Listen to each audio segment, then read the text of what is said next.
पूछे भाई हम समझोगे नहीं दूर कैसे करोगे। तो आज जरूरत है आम आदमी पार्टी को लोकतांत्रिक पद्धति दोबारा से समझाने की, और ये किसी आंदोलन से निकलकर ये आज जो है बड़े बड़े कमरों में बैठे मुख्यमंत्री बने और 50-50 लाख की गाड़ियों में और 50-50 करोड़ के मकानों में रह रहे, ये आम जनता हमें ही नहीं पहुंचा है। तो मुझे लगता है कि पहला हमारा सुनो की शिक्षा दोबारा से ठीक है।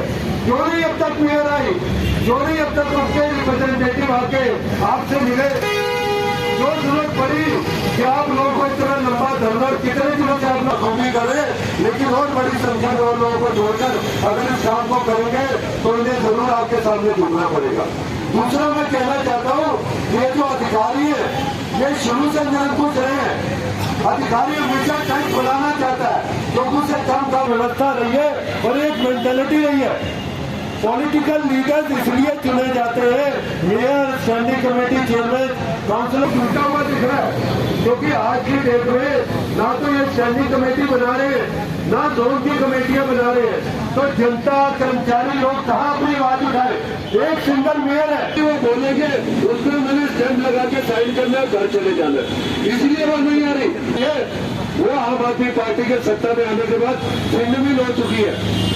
आपकी सारी मांगे जायज है। राइट टू एजुकेशन एक्ट है जिसमें क्लियर बोला गया कि जितने बच्चों का एडमिशन होगा 45 बच्चों के अनुपात के हिसाब से शिक्षकों को रखना चाहिए। क्यों नहीं रखा जा रहा है। आप वैकेंसी समझेंगे उसका सोल्यूशन कहां से होगा, तो पहला स्टेप ही नहीं हो रहा। तो हम आपकी मांगों के साथ है, लेकिन मैं एक बहुत ही मुझे बुरा लगता है जब दिल्ली की शिक्षा मंत्री तैयार होकर माइक छुपाकर अपने आदमियों को पहले भेजती है, रेकी करवाती है स्कूलों की जिसमें काम का अभाव है, जिसमें इंफ्रास्ट्रक्चर ठीक नहीं है, जिसमें शिक्षक कम है, और उन्हीं स्कूलों में जाकर प्रिंसिपल टीचर्स को जिस बुरी तरीके से उनके साथ व्यवहार किया जाता है वो बच्चों के ऊपर भी क्या असर पड़ता होगा।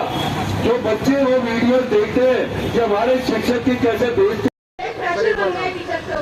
नाम बता दीजिए। कुलदीप सिंह खत्री, अध्यक्ष शिक्षा न्याय मंच नगर। आज आप लोग सिविक सेंटर में प्रदर्शन करने वाले, क्या मांगे, किन मांगों को लेकर? हम चाह रहे हैं कि हमारे छात्रों को शिक्षक मिले, शिक्षक भर्ती खोली जाए, रिटायर्ड टीचरों को कैशलेस सुविधा दी जाए, छात्रों को कॉपी मिले, वर्दी मिले, उनकी स्टेशनरी का पैसा मिले, उनके SC/ST फंड का पैसा मिले, हमारे प्रिंसिपल्स की जो खर्च करने की पावर है 3,000 से 50,000 की जाए।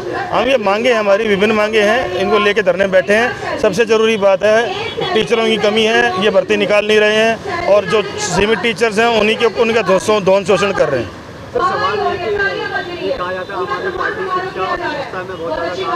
देखो सैलरी दे रहे हैं, समय पे दी थी पिछले 2-3 महीने, अब वो भी सैलरी समय पे नहीं आई है। छापे मारने के काम करने के अलावा इस समय शिक्षा विभाग में कोई काम नहीं हो रहा। अगला कदम सत्याग्रह शुरू हुआ है, शिक्षा मंत्री के निवास तक जाएगा।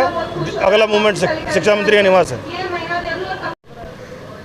सर आज आप लोग यहाँ पर प्रोटेस्ट में शामिल हुए, क्या वजह है? वजह ये कि दिल्ली नगर निगम के अंदर कि जितने भी हमारे कर्मचारी हैं सब पर अत्याचार हो रहा है, जुल्म हो रहा है। और ऐसा ही जुल्म देखने को मैं शिक्षक लोग के ऊपर पड़ा कि देखा जो टीचर्स हैं पीड़ित हैं बुरी तरह से। प्रशासन के टीचर्स को बिना वजह इनकी ट्रांसफ़र की जा रही है, इनको स्कूलों से सरप्लस करके दूर दूर भेजा जा रहा है। इसी वजह से जितने टीचर्स हैं धरने पर आए हैं वो हम टीचर्स के साथ हैं और पूरी तरह से टीचर कम्युनिटी की सपोर्ट करते हैं।